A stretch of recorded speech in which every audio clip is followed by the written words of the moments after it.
உச்சநீதிமன்றம் அளித்த அந்த தீர்ப்பை விமர்சிக்கும் வகையில் குடியரசுத் தலைவரை கொண்டே 14 கேள்விகளை எழுப்பியிருக்கிறார்கள் இன்றைய பாஜக ஆட்சியாளர்கள். குடியரசுத் தலைவரை அரசமைப்பு சட்டத்திற்கு எதிராக செயல்பட வைக்கக்கூடிய அளவுக்கு பாசிச பாஜக அரசு இருக்கிறது என்பது மிகுந்த கவலை அளிக்கிறது. உச்சநீதிமன்றத்தின் தலைமை நீதிபதி B.R. கவாய் அவர்கள் மகாராஷ்டிரா சென்றிருக்கிறார். ஆனால் மகாராஷ்டிரா மாநிலத்தை சார்ந்த காவல்துறை தலைமை இயக்குனரோ அல்லது தலைமை செயலாளரோ முறைப்படி அழைக்க செல்லவில்லை என்பது அதிர்ச்சி அளிக்கிறது. பாஜக அரசு தலித்துகளை எவ்வாறு நடத்துகிறது என்பதற்கு இது ஒரு சான்று. தமிழ்நாட்டை பொறுத்தவரையில் இந்த நிமிடம் வரையில் திமுக தலைமையிலான கூட்டணி தான் ஒரு கூட்டணி என்கிற வடிவத்தோடு இருக்கிறது. எதிர்க்கட்சிகள் இன்னும் ஒரு கூட்டணி என்கிற வடிவத்தையே எட்டவில்லை. நடிகர் விஜய் அவர்களை அதிமுக கூட்டணியிலே இணைப்பது, அவர் அப்படி ஒரு நிலைப்பாட்டை எடுப்பாரா? அதிமுக தலைமையை ஏற்றுக்கொண்டு அந்த கூட்டணியிலே அவரும் ஒரு பங்குதாரராக போவாரா, அல்லது என்னுடைய தலைமையிலே நீங்கள் எல்லாம் வாருங்கள் என்று சொல்லுவாரா? தெரியாது. ஆக எதிர்க்கட்சிகளிடையே ஒரு ஐக்கியம் உருவாவதற்கு போதிய முகாந்திரங்கள் இல்லை. இந்த தேர்தலை பொறுத்தவரையில் திமுக கூட்டணி தான் மீண்டும் மக்கள் செல்வாக்கோடு ஆட்சியை கைப்பற்றும் என்று பெரிதும் நம்புகிறேன். இங்கே இருக்கிற இந்தியா கூட்டணியின் அங்கம் மதசார்பற்ற முற்போக்கு கூட்டணி. தமிழ்நாட்டை பொறுத்தவரையில் நாம் வலுவாக இருக்கிறோம்.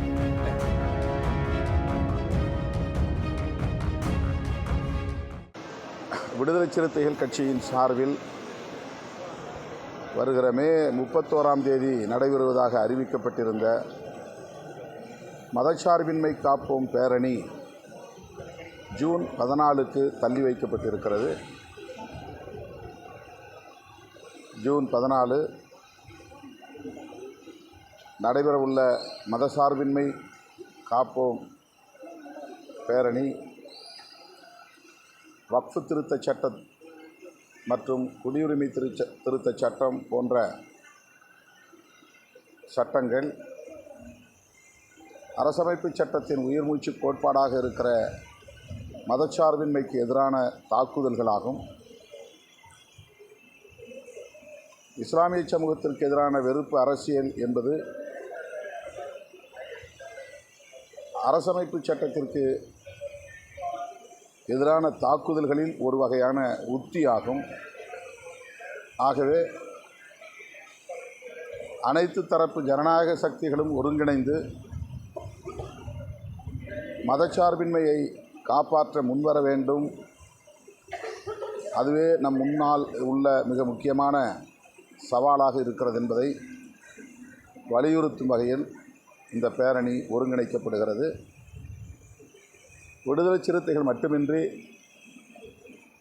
அரசமைப்பு சட்டத்தின் மீது நம்பிக்கையுள்ள, மதச்சார்பின்மை கோட்பாட்டின் மீது நம்பிக்கையுள்ள அனைத்து தரப்பு ஜனநாயக சக்திகளும் இதில் பங்கேற்க வேண்டும் என்று அறைகூவல் விடுக்கிறோம்.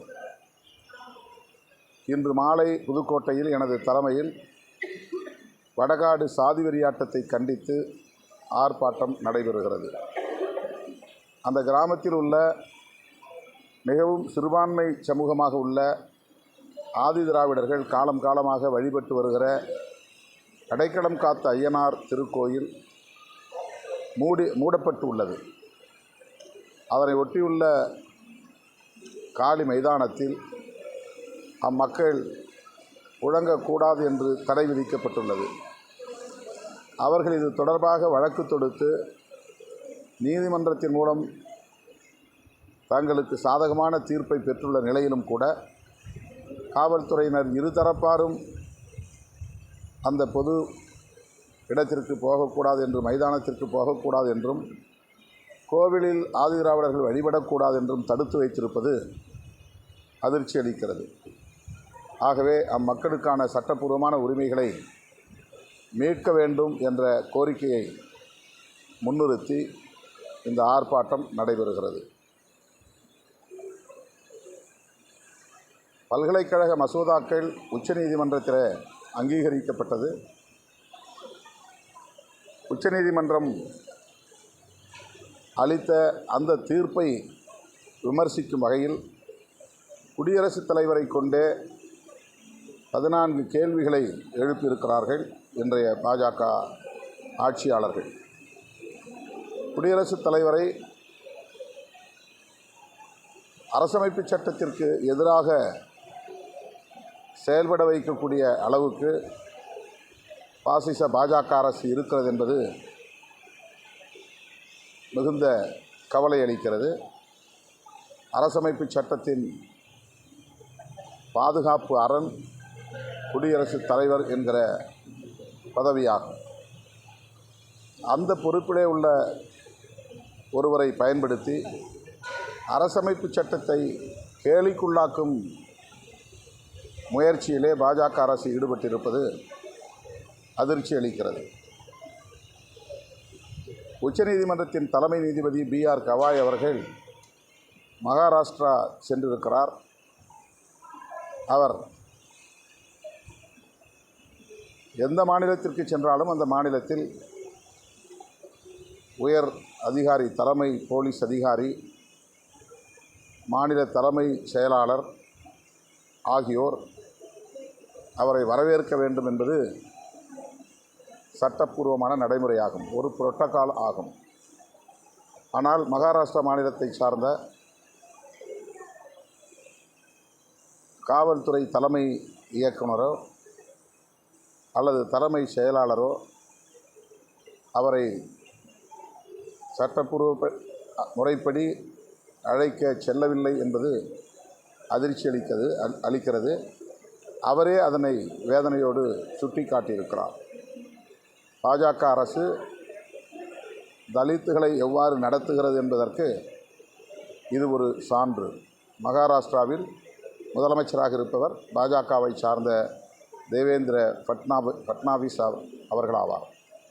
ஆகவே பாஜக அரசின், மகாராஷ்டிரா மாநில அரசின் இந்த போக்கை விடுதலை சிறுத்தைகள் கட்சி மிக வன்மையாக கண்டிக்கிறது.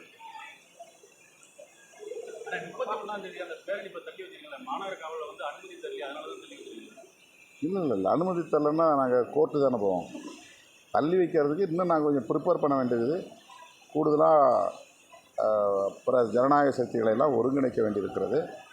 மாவட்ட வாரியாக செயற்குழு கூட்டங்களை நடத்துவதற்கு போதிய கால அவகாசம் இல்லை என்ற தகவலை முன்னணி பொறுப்பாளர்கள் என்னிடத்தில் எடுத்துரைத்தார்கள். ஆகவே குறுகிய கால இடைவெளியில் இதை வெற்றிகரமாக செய்ய இயலாத சூழல் இருக்கிறது என்பதை முன்னணி பொறுப்பாளர்கள் சொன்னதன் அடிப்படையில் தள்ளி வைத்திருக்கிறோம். இப்போ பாஜக வீழ்த்த எதிர்கட்சிகள்லாம் ஒன்று சேரணும்னு எல்லாம் செஞ்சு அதை எதிர்கட்சிகள் ஒன்று சேர்ந்து செஞ்சாங்க. இப்போ அதே ஃபார்முலாவை தமிழ்நாட்டில் வந்து எதிர்கட்சிகள் சொல்கிறாங்க. திமுக வீழ்த்தணும்னா எதிர்கட்சிகள்லாம் ஒன்று சேரணும். பல குரல்கள் அந்த மாதிரி வந்து விரும்ப ஆரம்பிச்சு, அனைவரும் வந்து ஒன்று சேர்ந்து தான் திமுக வந்து அது செய்யும். அதுக்கான சாத்தியக்கூறுகள் இல்லை. அது எதிர்கட்சிகளுடைய கடமை அல்லது எதிர்கட்சிகளுக்குரிய ஒரு செயல் திட்டம். தமிழ்நாட்டை பொறுத்தவரையில் இந்த நிமிடம் வரையில் திமுக தலைமையிலான கூட்டணி தான் ஒரு கூட்டணி என்கிற வடிவத்தோடு இருக்கிறது. எதிர்கட்சிகள் இன்னும் ஒரு கூட்டணி என்கிற வடிவத்தையே எட்டவில்லை. அதிமுகவும் பாஜகவும் நாங்கள் சேர்ந்து தேர்தலை சந்திப்போம் என்று அறிவித்திருக்கிறார்கள். ஆனால் அது தொடருமா என்று தெரியாது. அதே கூட்டணியில் இடம்பெற்றிருந்த பாமக இன்னும் அது பற்றி எந்த முடிவையும் எடுக்கவில்லை. அவர்கள் எந்த அணியில் இருக்கிறார்கள் என்பதை அதிகாரப்பூர்வமாக அறிவிக்கவில்லை. தேமுதிக என்ன செய்யும் என்று யாருக்கும் தெரியவில்லை. ஆகவே அவர்கள் இன்னும் ஒரு கூட்டணியாகவே வடிவம் பெறவில்லை என்பதுதான் யதார்த்தமான உண்மை.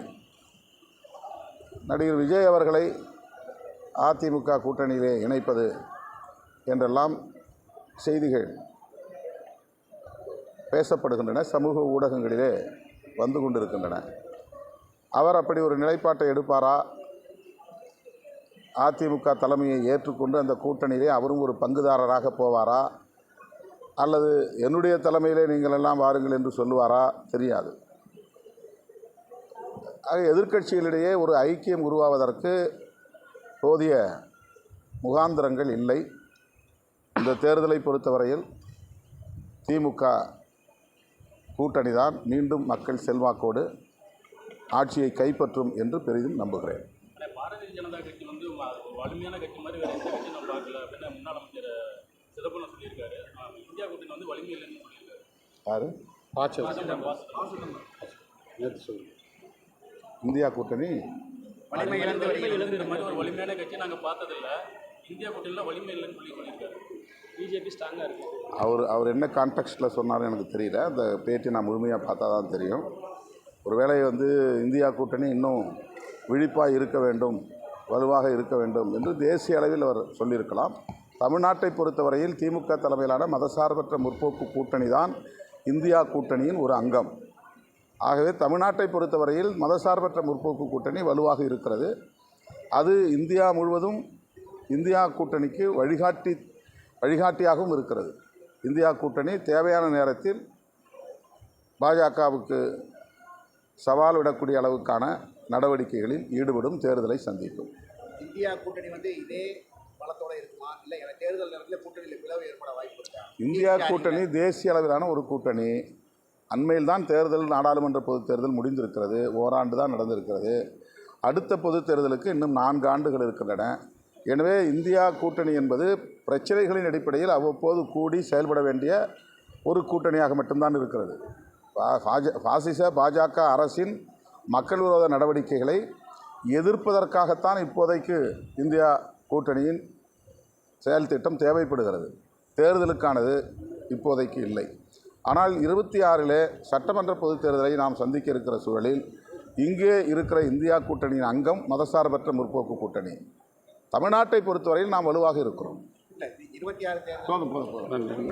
இதுபோன்ற செய்திகளை மேலும் தெரிந்து கொள்ள எங்களது யூடியூப், ஃபேஸ்புக் மற்றும் ட்விட்டர் ஆப்களை சப்ஸ்கிரைப் செய்யவும்.